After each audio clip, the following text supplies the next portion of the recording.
नमस्कार, जय हिंद। मैं अमित आप सभी का फ्रीक्वेंसी में स्वागत करता हूं। कैसे आप सभी? उम्मीद करता हूं बहुत ही बढ़िया होंगे। इससे पहले मैंने आपको क्वेश्चन नंबर 1 से लेकर 10 तक कंप्लीट करवाया हुआ था रेशियो में। चलिए नेक्स्ट क्वेश्चन से स्टार्ट करते हैं, और इससे पहले हम एक छोटा सा कंसेप्ट समझ लेते हैं। मैं ये कहता हूँ कि a बाई बी बराबर 3/4 है, ठीक है। दूसरा ये कहता हूँ a बाई बी बराबर 4/3 है, ठीक है। और तीसरा कहता हूँ कि a बाई बी बराबर 8/8 है। तो इसमें क्या है कि न्यूमरेटर जो है छोटा है, डिनोमिनेटर बड़ा है। लेकिन सेकंड केस में क्या देख रहा हूँ कि न्यूमरेटर बड़ा है, डिनोमिनेटर छोटा है, और इसमें दोनों बराबर है। तो इसी फॉर्म को हम लोग कहते हैं लेसर इनइक्वलिटी। लेसर इनइक्वलिटी, ठीक है। इसी को हम लोग बोलते हैं जिसमें हर छोटा हो और अंश बड़ा हो। इसी को हम लोग बोलते हैं ग्रेटर इनइक्वलिटी। ग्रेटर इनइक्वलिटी,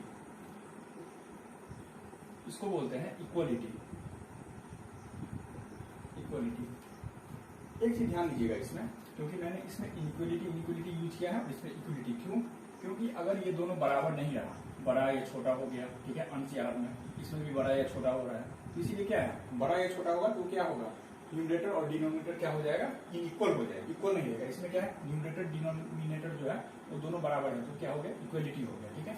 इसमें जो है b क्या है, बड़ा है, यानी कि डिनोमिनेटर क्या है, बड़ा है, और ये क्या है, छोटा है, अंश छोटा है, न्यूमरेटर छोटा है, तो इसीलिए क्या हो जाएगा, लेसर इनइक्वलिटी।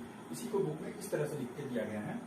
a और b में कैसा संबंध है, a छोटा है, a क्या है, छोटा है, लेस है, तो इसी को हम लोग क्या बोलते हैं, लेसर इनइक्वलिटी।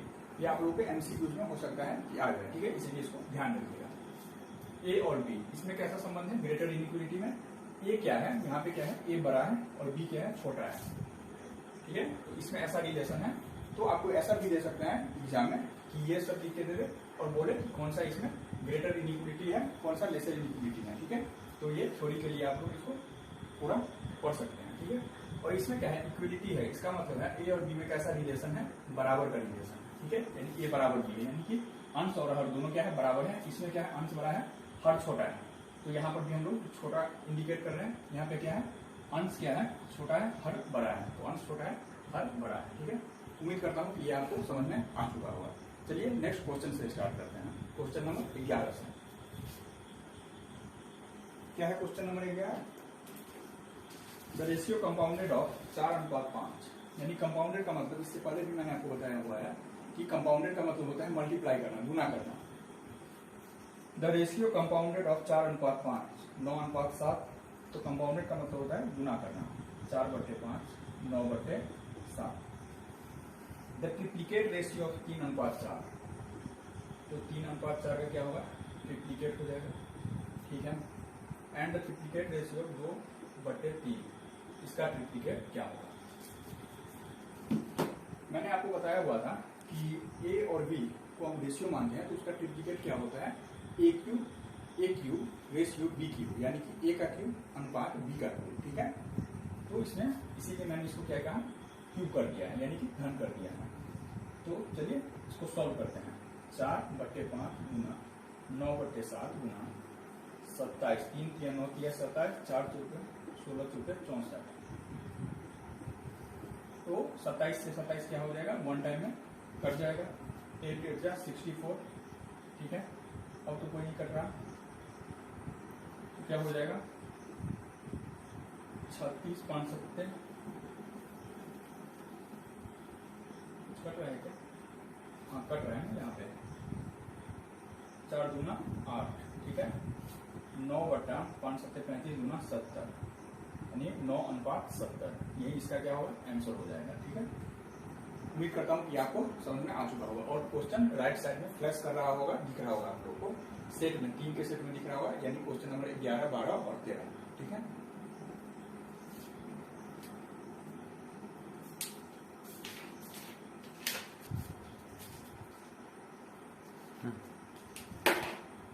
तो चलिए नेक्स्ट क्वेश्चन स्टार्ट करते हैं। क्वेश्चन नंबर 12, इधर आपको फ्लैश हो रहा होगा।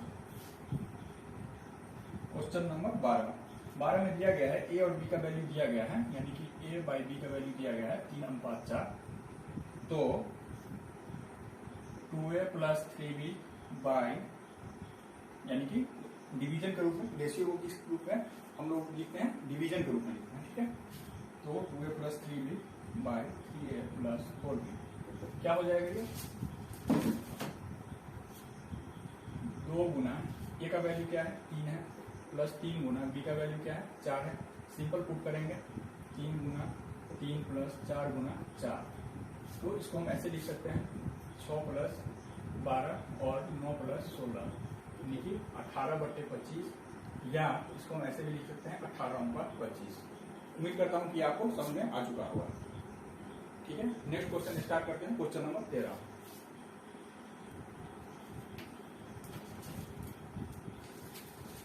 आपको स्क्रीन पे दिख रहा होगा या आपके पास, ठीक है। तो स्टार्ट करते हैं क्वेश्चन नंबर 13, ठीक है। Question number 13, 2 numbers are in the ratio of 2:3, यानी कि दो संख्या जो 2:3 के अनुपात में दिया गया है, इसको हम लोग क्या मानते हैं 2x और 3x। इसमें से कहता है कि 4 सब्ट्रैक्ट किया जाता है, यानी कि दोनों में से क्या किया जाता है 4 घटाया जाता है, तो are in the ratio of 3:5, ये 3:5 के अनुपात में मिलता है। तो नंबर क्या है, संख्या क्या है, सिंपल सा है। इसको हम लोग क्या करेंगे बाई क्रॉस करेंगे, तो 5 से ऊपर वाले को पूरे को गुना करेंगे, यानी कि अंश को, तो कितना हो जाएगा 10x - 20 बराबर 9x - 12।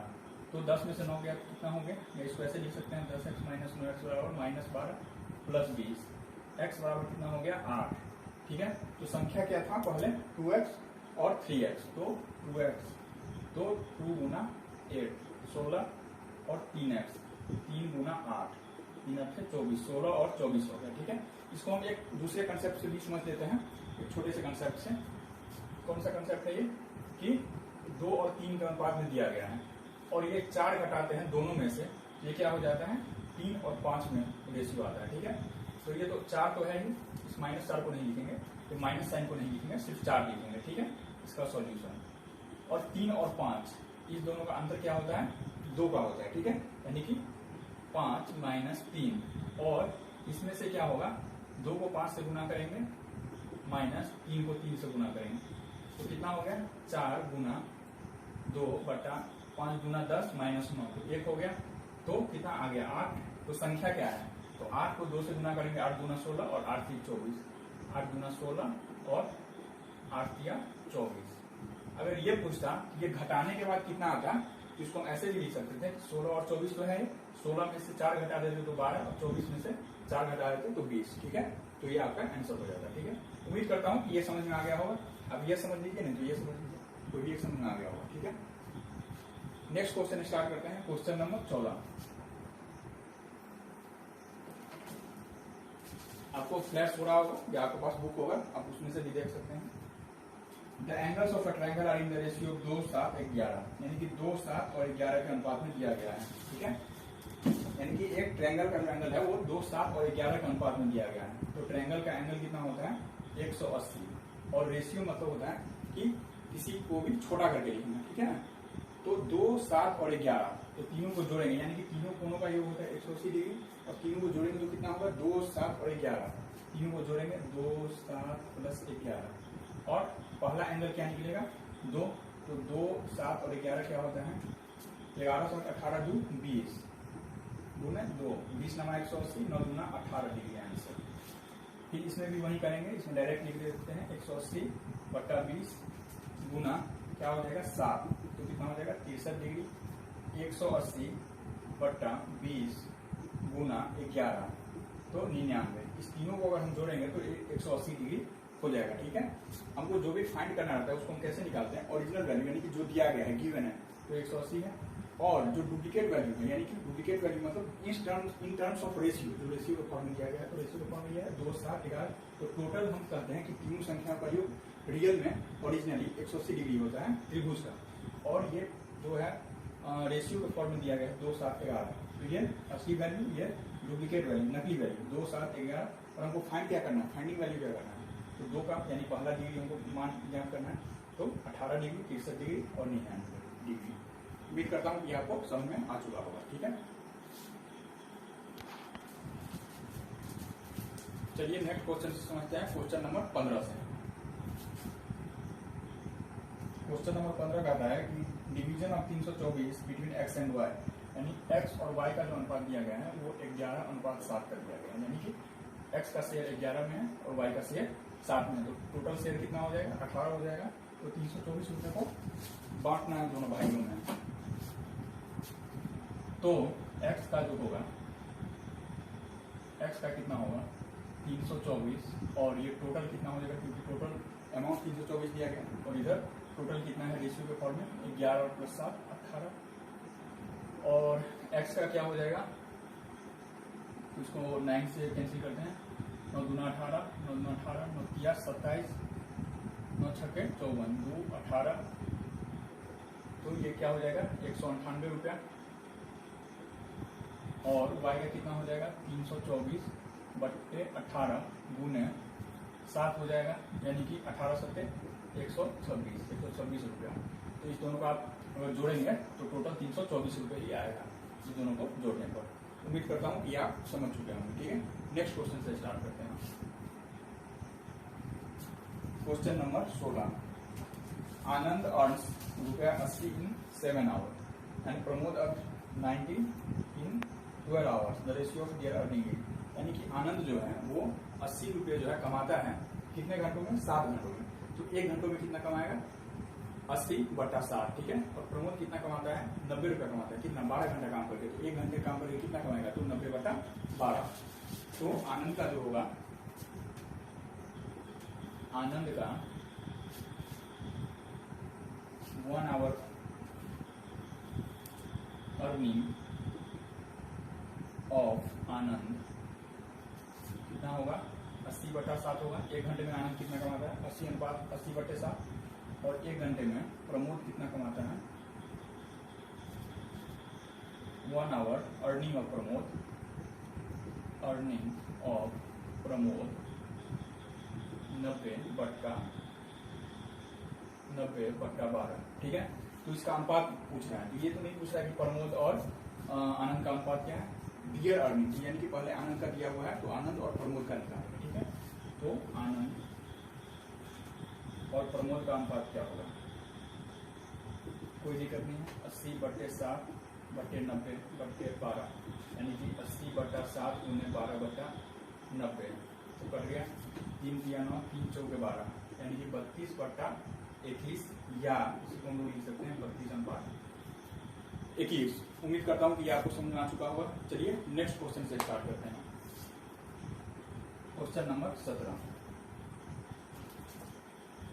क्या दिया गया है, द रेशियो ऑफ 2 नंबर्स 7:10, दिए डिफरेंस इज 105, यानी कि दो संख्याओं का जो अनुपात है वो 7 और 10 में है और इसका जो है डिफरेंस जो है 105 है, यानी कि मैं ये कहूँ संख्या को अगर x माने तो 10x - 7x बराबर क्या है 105। तो 3x बराबर कितना हो गया 105, x बराबर कितना हो गया 105/3, 3 दिया 9, 3 बचे 15, 35 दिया 105 हो गया। तो संख्या क्या होगा, संख्या एक होगा 10x था तो 10 गुना 35 यानी कि 350, और एक क्या था 7x, तो 7 गुना 35, 35 सत्ते 245। उम्मीद करता हूं कि ये आपको समझ में आ चुका होगा, ठीक है।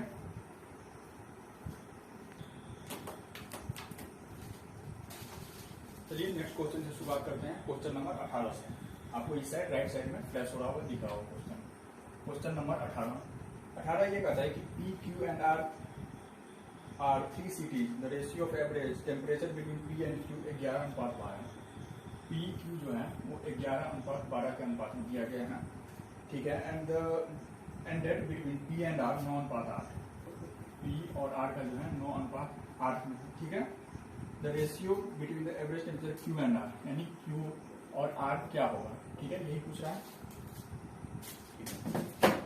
तो मैं ये कह रहा हूं कि आप इसको 2 तरीकों से बना सकते हैं, ठीक है, कि P/Q बराबर 11/12 दिया गया है और P और R बराबर 9/8 दिया गया है।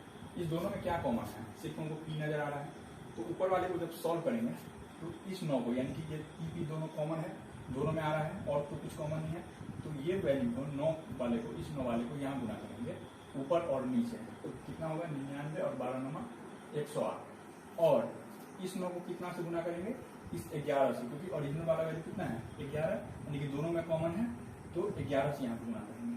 ठीक है, तो इसको इससे 11 9 99 11 88 ताकि दोनों क्या हो बराबर हो जाए। ठीक है, उम्मीद करता हूँ समझ में आ रहा होगा।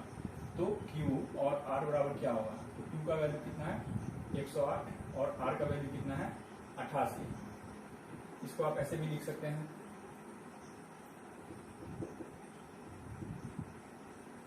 यानी कि 4 से मैंने इसको डिवाइड किया तो 22 चौका 88 और 27 चौका 108, तो यानी कि 27:22 के अनुपात में ये क्या हो गया आ गया आंसर।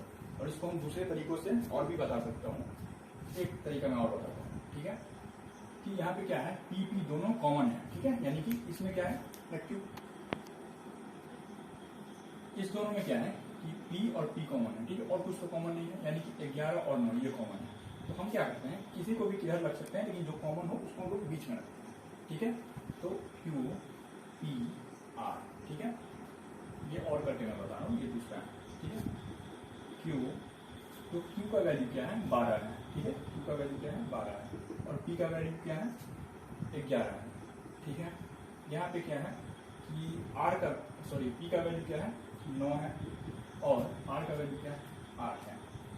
तो हम लोग क्या करेंगे, इसको गुना करने का जो तरीका होता है, इसको इससे, फिर इसको इससे और इसको इससे। ठीक है, लेकिन या नहीं तो 12 9 108, मैं इसको बता देता हूँ, इसके बाद एक तरीका और बताऊंगा। 12 9 108, 11 9 99 11 88। तो ये Q का वैल्यू है, ये P का और ये R का। तो हमसे क्या पूछ रहा है Q और R, तो Q अनुपात R बराबर क्या होगा 108 और 88, यानी कि 27:22। मैं और इसका एक तरीका बता रहा हूँ कि यहाँ तक तो ठीक था, सेम था। QPR यानी कि 12:11 और 9:8, यानी मैं ये कह रहा हूँ कि 11 के बाद कुछ नहीं है, तो फिर हम इसको इसी संख्या को हम एक बार रिपीट कर देंगे। ठीक है, और यहाँ पे 9 है और इसके नजदीक में कुछ नहीं है, ये जो नियर वाला रहता है इसी को हम लोग रिपीट कर देते हैं। ठीक है, तो 12 9 108 11 9 99 11 88। ठीक है, तो ये क्या है Q का वैल्यू है, ये P का है और ये R का है। तो Q R बराबर क्या हो जाएगा 108 अनुपात 88। ठीक है, ये क्या हो जाएगा 4 से डिवाइड करेंगे 27:22।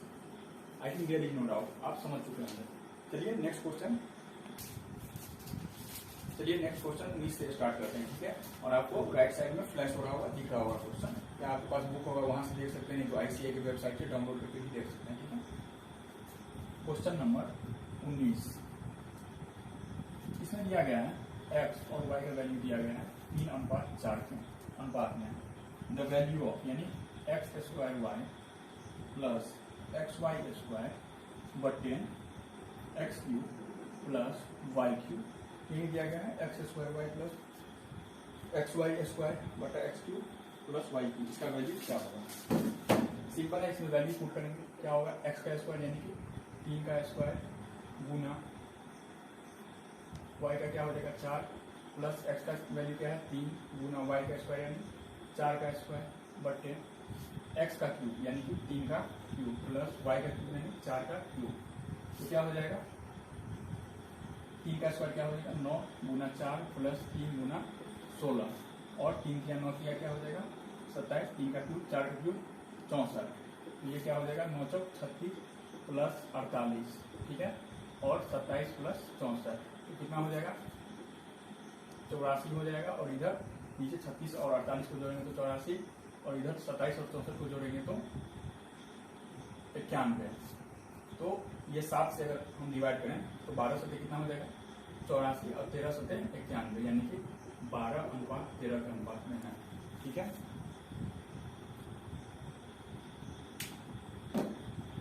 उम्मीद करता हूँ कि आपको समझ में आ चुका होगा। ठीक है, 9 तक, क्वेश्चन नंबर 19 तक, नेक्स्ट जो मैंने 9 पढ़ा है वो आपको समझ में आ चुका होगा। तो पूरा आपको कंप्लीट हो गया क्वेश्चन नंबर 1 से लेकर क्वेश्चन नंबर 19 तक। नेक्स्ट वीडियो में मिलेंगे, तब तक के लिए जय हिंद।